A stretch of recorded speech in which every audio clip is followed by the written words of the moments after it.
हिंदी पढ़ने वाले छात्रों का एक बार फिर मैं आर्यश यादव अपने हिंदी कविता चैनल में स्वागत करता हूं।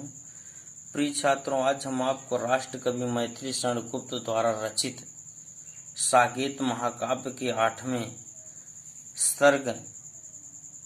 सर्ग से हमारी पाठ्य पुस्तक काव्यांजलि में संकलित कैकेयी अनुताप शीर्षक काव्यांश का वर्णन करने जा रहे हैं। आप उसे ध्यानपूर्वक देखें और सुनें। तदंतर बैठी सभा उटज के आगे, नीले बितान के तले दीप बहु जागे। टकटकी लगाए नैन सुरों के थेवे, परिणामोत्सुक उन भयातुरों के थेवे। उत्फुल्ल करौदी कुंज वायु रह कर करती थी सबको पुलक पूर्ण मह मह कर। वह चंद्रलोक था कहाँ चांदनी वैसी, प्रभ बोले गिरा गंभीर नीर निध जैसी। अब आप शब्दार्थ पर ध्यान दीजिए।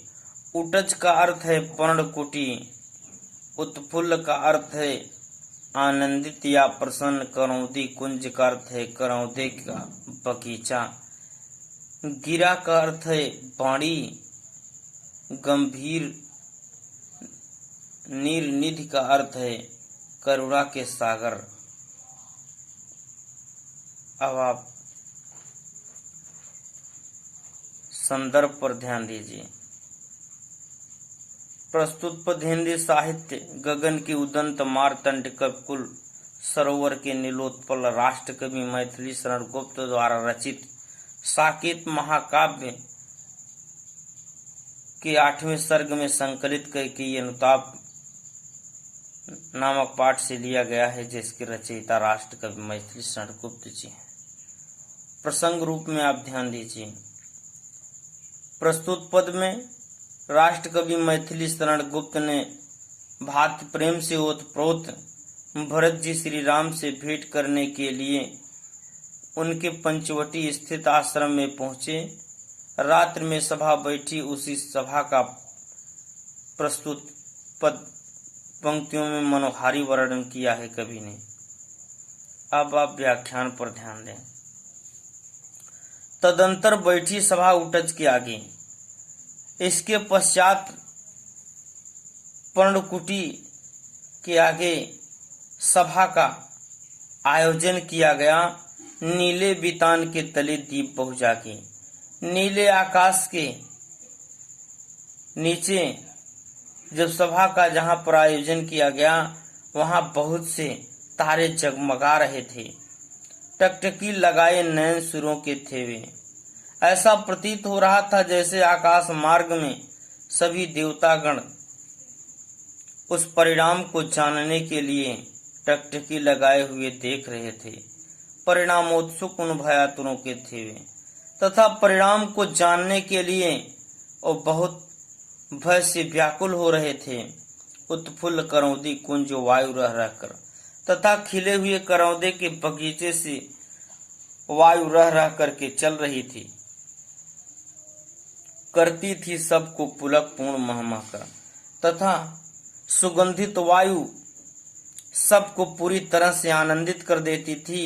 वह चंद्रलोक था कहाँ चांदनी वैसी। वह स्थान ऐसा जगमगा रहा था जैसे वह स्थान ही चंद्रलोक हो गया हो।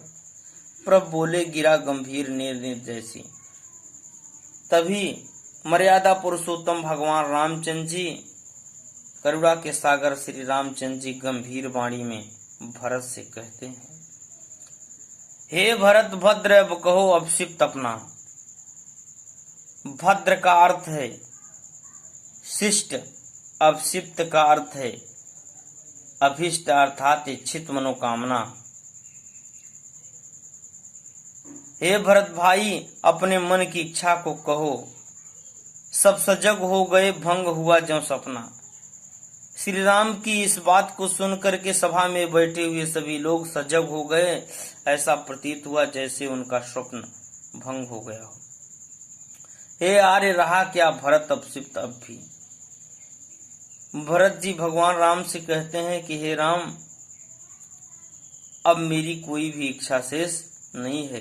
मिल गया अकंटक राज्य उसे जब तब भी। अकंटक का अर्थ है बाधाहीन, जिसमें किसी प्रकार की कोई बाधा ही न हो।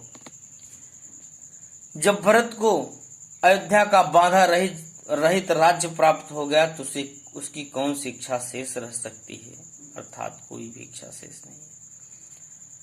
पाया तुमने तरुतले अरण बसेरा, हे प्रभु मुझे तो अयोध्या का बाधा रहित राज्य और आपको 14 वर्ष के लिए वनवास प्राप्त हो गया, रह गया अपशिप्त शेष तथा क्या मेरा, फिर भी मेरी कौन सी इच्छा शेष रह सकती है, अर्थात मेरी कोई भी इच्छा शेष नहीं है।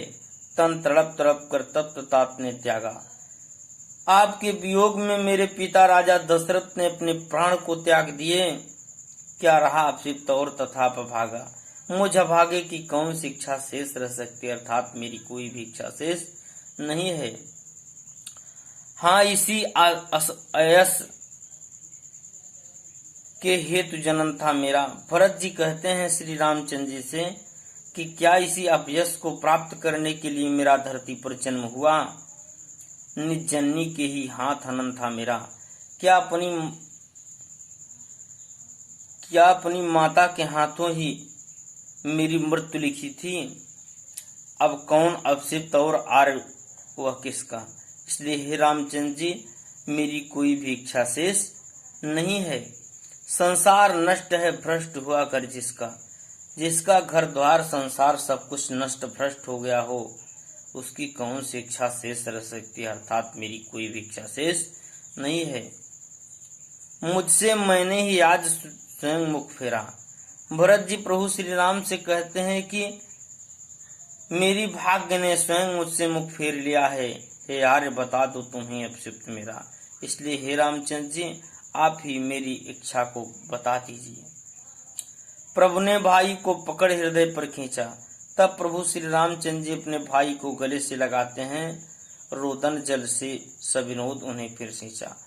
अपने गिरते हुए आंसू रूपी जल से उन्हें सिंचित करते हैं और कहते हैं प्रभु श्री राम कि उसके आशय की थाह मिलेगी किसको, जनकर जननी ही जान न पाई जिसको।